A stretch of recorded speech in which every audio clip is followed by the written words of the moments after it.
Imagine a world where your university's budget decisions are shaped by political tensions, specifically the fallout from a federal crackdown on campus activism. That's exactly what's unfolding at Stanford University, where over 360 employees have been laid off in a direct response to what the institution calls challenging fiscal conditions tied to U.S. federal policies. But here's where it gets controversial. Critics argue these layoffs aren't just about money, they're about power. Let's break this down. Stanford recently announced a $140 million cut to its general funds budget for the upcoming year, blaming a challenging fiscal environment influenced by policies under former President Donald Trump.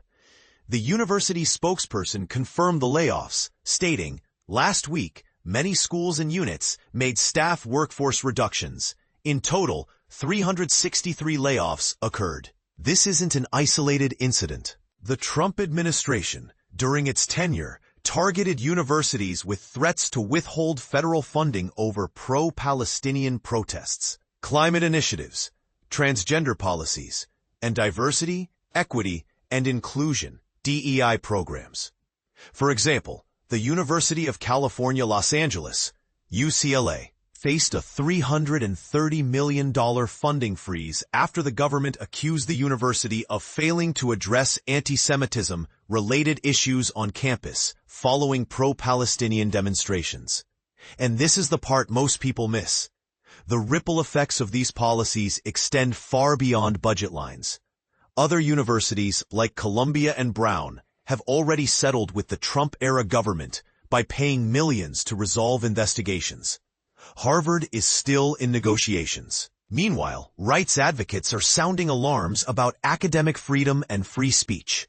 On one side, the government argues universities must address antisemitism linked to campus protests. On the other, critics, many from Jewish groups, claim these actions conflate legitimate criticism of Israel's policies in Gaza with antisemitism.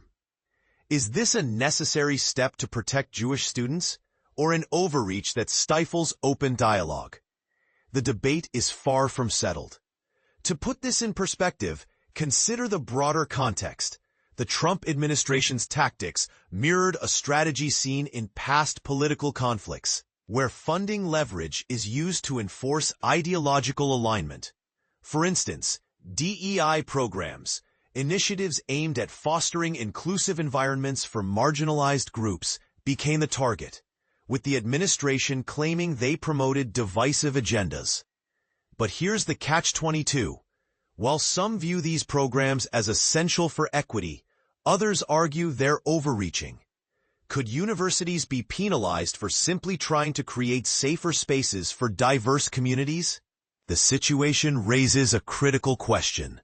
Should universities be held accountable for student behavior, or does this set a dangerous precedent for institutional autonomy? As UCLA leaders prepare to negotiate with the government, the world is watching.